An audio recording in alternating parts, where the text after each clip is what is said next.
Hello दोस्तों, स्वागत है एक बार फिर आप सभी का आपके अपने यूट्यूब चैनल पीएस क्लासेस पर। तो दोस्तों, आज के इस वीडियो लेक्चर में हम आप लोगों को 12th क्लास फिजिक्स से बोर्ड एग्जाम के पर्पज से बच्चों very very most important 3 numerical को सॉल्व कराने वाले हैं। तो आई स्टैंड बिना किसी देरी के शुरू करते हैं वीडियो लेक्चर को, समझते हैं पूरी बात को। स्टैंड वीडियो अच्छा लगे तो वीडियो को लाइक करना और दोस्तों में शेयर जरूर करना, और चैनल पर नए हैं तो चैनल को भी सब्सक्राइब जरूर करना। तो चलिए स्टार्ट करते हैं। तो देखते हैं, जैसे कि स्क्रीन पर देख पा रहे हैं, हम लिखा है 12th class physics important numericals board exam 2023 के लिए। ठीक है, तो चलिए स्टार्ट करते हैं। तो देखते हैं, पहला क्वेश्चन आपकी स्क्रीन पर है। देखिए, क्वेश्चन की लैंग्वेज को समझते हैं, फिर इसके सॉल्यूशन को समझेंगे। देखिए, कहा गया बच्चों, किसी प्रत्यावर्ती परिपथ के लिए बी व आई के समीकरण निम्न इस प्रकार दिए हैं। देखो, ये प्रत्यावर्ती वोल्टेज का समीकरण बच्चों आपको दे रखा है, और ये प्रत्यावर्ती धारा का समीकरण आप लोगों को दे रखा है। ठीक है, ज्ञात कीजिए। देखो, तीन चीजें पूछी गई हैं। स्रोत की आवृत्ति इसके अंदर पूछी गई है, बी व आई के बीच कलांतर पूछा गया है, और तीसरा बच्चों आपसे पूछा गया है प्रतिबाधा क्या होगी। ठीक है, तो चलिए स्टार्ट करते हैं। तो देखिए बच्चों, बहुत ही आसान और बहुत ही इंपॉर्टेंट न्यूमेरिकल है, कई बार ये बोर्ड एग्जाम में रिपीट हो चुका है 3 नंबर में। ठीक है, तो चलिए स्टार्ट करते हैं। तो देखिए स्टार्ट कर रहे हैं। देखिए स्टैंड, पहले जो वोल्टेज और धारा के समीकरण दे रखे हैं बच्चों, पहले हम इनको लिख लेते हैं। ठीक है, तो चलिए देखिए लगाते हैं इसका सॉल्यूशन। ठीक है, तो देखिए वोल्टेज का समीकरण दे रखा है बच्चों, बी बराबर आपको दे रखा है 200 साइन 314, और टी दे रखा है प्लस पाई बाई 6 दे रखा है। ठीक है, इसी प्रकार बच्चों आपको धारा का समीकरण दे रखा है, वो क्या दे रखा है, आई बराबर आपको दे रखा है 5 साइन 314, और ये टी दे रखा है माइनस पाई बाई आपको 6 दे रखा है। ठीक है, तो ये प्रत्येक वोल्टेज और धारा के समीकरण आप लोगों को दे रखे हैं। अब स्रोत की आवृत्ति बतानी है। ठीक है, उसके लिए हमें करना क्या होगा बच्चों, हमें इन दोनों समीकरणों की, ठीक है, प्रत्यावर्ती धारा और वोल्टेज के जो मूल समीकरण हैं उनसे इसकी तुलना करनी पड़ेगी। तो चलिए लगाते हैं उन समीकरणों को।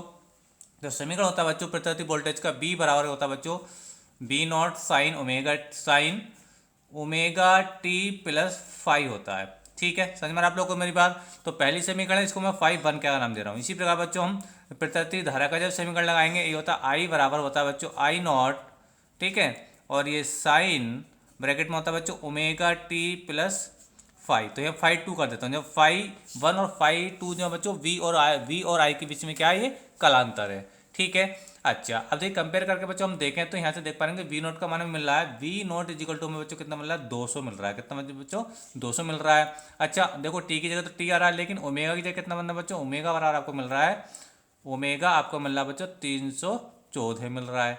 ठीक है, इसी प्रकार बच्चों आप 5 1 देखो, 5 1 कितना मिल रहा है, ये मिल रहा है आपको बच्चों 5/6, यानी 5 1 जो आपको मिल रहा है वो मिल रहा है बच्चों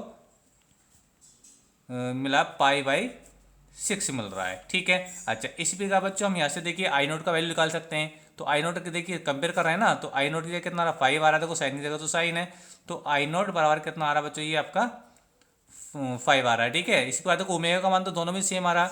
ठीक है, समझ में आ रहा, तो ओमेगा तो कोई एक जगह लिख लिया, यहाँ पे लिख लिया, आप वहाँ पे नहीं लिखेंगे। लेकिन 5 2 का मान देखिए, यहाँ पे देखो प्लस चल रहा है, यहाँ पे क्या आ रहा है, माइनस आ रहा है। यानी 5 2 का जो बच्चों मान है वो है आपका -π/6। ठीक है, अच्छा अब देखिए इसके अंदर क्या पूछा, आवृत्ति पूछी है। आवृत्ति होती है बच्चों फ्रीक्वेंसी पूछी है इसके अंदर। ठीक है, तो चलिए देखिए मैं इसको यहाँ पे सॉल्व करके निकाल कर दिखा रहा हूँ आप लोगों को। देखिए आवृत्ति पहला ऑप्शन है आपके बच्चों, आवृत्ति निकालना है इसकी। ठीक है, आवृत्ति कैसे निकालते हैं, देखिए देखिए ओमेगा के हिसाब से हेल्प से निकल जाएगी। तो ओमेगा कितना दिया था, ओमेगा बच्चों आप लोगों को रखा था ये रखा 314 दे रखा था। ठीक है, समझ में आ रहा है आप लोगों को मेरी बात। तो देखिए ओमेगा का जो बच्चों मान होता है वो होता है 2πf, क्या होता है बच्चों 2πf होता है। ठीक है, और ये जो 2πf होता है बच्चों, इसमें जो ये एफ आ रहा है बच्चों, इसी एफ को आपको यहाँ पे फाइंड करना है। तो देखिए यहाँ पे निकाल देंगे, एफ इजिकल टू हो जाएगा बच्चों 314, और ये बट्टे में जो आपका 2π आ रहा है, सॉरी एफ के साथ जो 2π है बच्चों, ये इसके डिवाइड में आ जाएगा, 2π यहाँ पर आ जाएगा।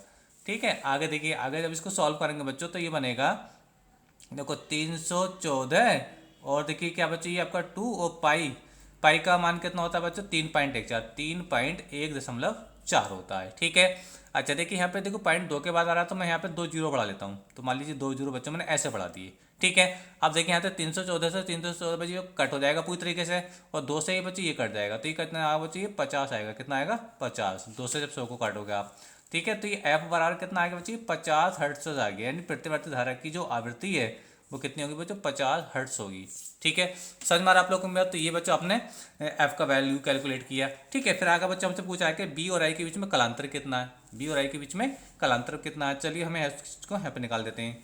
देखिए निकाल लेंगे बी वाई, इसका दूसरा ऑप्शन है बच्चों ये। ठीक है, बी व आई के बीच कलांतर। ठीक है स्टैंड, बहुत आसान है ये भी। देखिए कैसे निकालते हैं चीज़ों, कलांतर कैसे निकालते हैं। तो कलांतर को हम मान लेते हैं फाइव, तो ये होता है बच्चों डिफरेंस होता है 5 1 माइनस 5 2। ठीक है, अब देखो 5 1 और 5 2 तो मुझे पहले से पता है। ठीक है, तो 5 1 कितना, देखो π/6 था प्लस का, और ये क्या था बच्चों, माइनस का था, तो वैल्यू रख लीजिए। तो इसी फार्मूले में जो बच्चों वैल्यू रखेंगे आप, तो 5 बराबर आएगा, देखो ये कितना है, π/6 है, तो π/6 बच्चों आएगा माइनस। अब 5 2 कितना, 5 2 बच्चों माइनस π/6 है, तो माइनस माइनस का जो प्लस बन जाएगा और ये π/6 ही आ जाएगा। ठीक है, इसी प्रकार बच्चों हम वैल्यू इसकी निकालेंगे, तो ये एलसीएम हो जाएगा 6। ठीक है, और एक पाई बच्चों 2 पाई हो जाएगा, कितना हो जाएगा बच्चों, 2 पाई हो जाएगा। 2 से इसे डिवाइड कर देंगे, 2 3 6 हो जाएगा, तो ये बच्चों कितना आएगा, π/3 आ जाएगा। और पाई का मान बच्चों कितना होता है, 180 होता है, तो 180 को बच्चों अब 3 से डिवाइड करेंगे तो बच्चों कितना आएगा, ये 60 अंश आएगा। कितना आएगा, 60 अंश, यानी जो कलांतर आएगा वो कितना आ गया आपका बच्चों, 60 डिग्री आएगा। तो इसका बच्चों ये सेकंड आंसर हो जाएगा। ठीक है, फिर इसके अंदर क्या पूछी गई आपसे बच्चों, प्रतिबाधा पूछी गई है। ठीक है, तो प्रतिबाधा बच्चों हम कैसे निकालते हैं, देखिए तीसरा ऑप्शन है इसका। ठीक है, प्रतिबाधा जो होती है बच्चों ये एसी सर्किट का प्रतिरोध ही होता है। तो प्रतिरोध हम कैसे निकालते हैं बच्चों, वो निकालेंगे यहाँ पे V0/I0 से, क्योंकि B/I क्या होता है, R होता है, तो R ना करके हम प्रतिबाधा क्या आती है, प्रतिबाधा आती है, Z आती है। समझ में आ रहा है। ठीक है, तो अब Z का जो वैल्यू हम निकालेंगे बच्चों, तो यहाँ पे B0 का वैल्यू लग दीजिए। B0 की वैल्यू कितनी है देखिए, चलिए मैं थोड़ा इसको नीचे ही करके दिखा देता हूँ। यहाँ पे देखिए, यहाँ से देखिए, तो देखो V0 का वैल्यू कितना, देखिए ये मैंने फार्मूला देखो, B/I बराबर क्या होता है, R होता है। R नहीं है यहाँ पे, क्या लिखेंगे प्रतिबाधा यानी Z लिखते हैं। एसी सर्किट का जो प्रतिरोध होता है वो हम क्या लिखते हैं, उसे Z से लिखते हैं, जब उसके अंदर कोई एल प्रेरक भी जुड़ा हो, संधारित्र भी जुड़ा हो, और या तुम्हारा प्रतिरोध जुड़ा हो। ठीक है, तो आपको ये मैन फार्मूला याद रखना होगा। तो देखिए यहाँ से हम इस फार्मूले से इसको हम कैलकुलेट करेंगे। ठीक है, तो देखिए Z बराबर बच्चों कितना आने वाला है, देखिए यहाँ पे B का मान लिख लीजिए। B का मान कितना बच्चों, देखो यहाँ पे स्टार्टिंग में B0 का मान कितना रखा था, ये आपको B0 200 दे रखा था, और I0 के 5 दे रखा था। ठीक है, तो देखिए यहाँ पे जब कैलकुलेट करेंगे तो ये जगह 200 हो जाएगा बच्चों, और ये कितना हो जाएगा बच्चों, ये 5 हो जाएगा। ठीक है, और बराबर आपका ये Z चल रहा था, तो Z बराबर आप काटोगे तो 40 पंजे कितना हो जाएगा, 200 हो जाएगा, 40 आ जाएगा। यानी कहने का मतलब बच्चों जो Z बराबर आप आ रहा है वो कितना आ रहा है बच्चों, 40 आ रहा है। कितना आ रहा है, 40 ओम आ रहा है। कितना आ रहा है बच्चों, ये 40 ओम आ रहा है। ठीक है, तो ये बच्चों ये इसका सोल्यूशन हुआ। ठीक है, तो तीनों चीज़ें इसके अंदर मैंने आप लोगों को कैलकुलेट कर दी, और ये बच्चों सवाल कितना आसान है ना, वही 3 नंबर में पूछा जाता है। ठीक है, तो चलिए हम बच्चों हम इसका नेक्स्ट क्वेश्चन को सॉल्व करते हैं। चलिए, तो हटा देते किस चीज़ को स्क्रीन से, अब दूसरा सवाल लगाते हैं। तो दूसरा सवाल देखिए आपकी स्क्रीन पर है बच्चों, क्या है देखिए, कहा गया किसी परमाणु में इलेक्ट्रॉन 0.7 एंगस्ट्रॉम त्रिज्या की कक्षा में 6 × 6 × 10⁴ मीटर पर सेकंड की चाल से गति कर रहा है। कक्षा में तुल्य धारा का मान ज्ञात कीजिए। बहुत ही इंपॉर्टेंट सवाल है, और ये क्वेश्चन बच्चों लास्ट ईयर भी पूछा गया था आप लोगों से। ठीक है, तो चलिए देखिए लगाते हैं इसका सोल्यूशन, कैसे इसको सॉल्व करेंगे। तो देखिए सोल्यूशन देखते हैं बच्चों इस चीज़ का। पहले देखिए क्या रखा है आपको, इलेक्ट्रॉन मान लीजिए ये कोई किसी कक्षा को मैं बना रहा हूँ जहाँ पे इलेक्ट्रॉन मूव कर रहा है। ठीक है, यहाँ बीच में न्यूक्लियस होता है किसी एटम के। ठीक है, समझ में आप लोगों को मेरा, तो यहाँ मान लीजिए कोई इलेक्ट्रॉन है। ठीक, समझ में। अब इसका जो रेडियस दे रखा है, यानी इसकी जो रेडियस दे रखी है वो जो R जो दे रखी है वो कितनी दे रखी है आप लोगों को, R इसकी जो दे रखी है 0.7 एंगस्ट्रॉम दे रखी है। एंगस्ट्रॉम को बच्चों मीटर में कर लेंगे तो हो जाएगा बच्चों 7 गुणा 0.7 गुणा 10⁻⁻10 ये मीटर में हो जाएगा। एक पावर को भी खत्म कर देंगे बच्चों, तो ये हो जाएगा आपका 7 गुणा 10⁻11 मीटर हो जाएगा। यानी आर का जो वैल्यू हो गया बच्चों ये हो गया मीटर में। ठीक है, अच्छा इसका जो वेग दे रखा है, वेग बच्चों आपको दे रखा है, इसको हम v से लिखते हैं, तो v बराबर आपको दे रखा है बच्चों 6.6 × 10⁴ मीटर पर सेकंड दे रखा है। यानी 1 सेकंड के अंदर वो मतलब पर सेकंड वो इतने स्पीड से इसके अंदर घूम रहा है, मतलब इलेक्ट्रॉन की घूमने की डायरेक्शन बच्चों ये है। ठीक है, ऐसे इसके अंदर वो मूव कर रहा है। समझ में आ रही है आप लोगों में, और ये इलेक्ट्रॉन है। ठीक है, अच्छा इसमें धारा बतानी है। अब धारा बताने के लिए बच्चों पहले हमें ये पता होना चाहिए, देखो यहाँ पे प्रतिरोध और वोल्टेज तो है नहीं, क्योंकि प्रतिरोध दिया हो वोल्टेज दिया हो तो धारा निकालना बहुत आसान होता है, लेकिन यहाँ पे तो ना प्रतिरोध है ना वोल्टेज है। समझ में आ रहा है कि एक अलग ही केस है, यानी एक ये स्पेशल केस है, और इसीलिए मैं कह रहा हूँ कि ये सवाल बच्चों बहुत ही इंपॉर्टेंट है। आप इसके सवाल इस सवाल को तैयार जरूर करें स्टूडेंट। ठीक है, इस टाइप का एग्जाम में जरूर से जरूर आप लोगों से एक सवाल 3 नंबर में पूछा जाएगा। अच्छा, तो बच्चों पहले हम बच्चों ये निकालेंगे कि ये यहाँ से यहाँ तक जो इलेक्ट्रॉन घूम रहा है एक चक्कर करने में कितना समय लेगा, यानी इसका आवर्तकाल निकालेंगे। समझ में आ रहा है, तो देखिए लगाते हैं। देखिए आवर्तकाल का जो फार्मूला होता है बच्चों,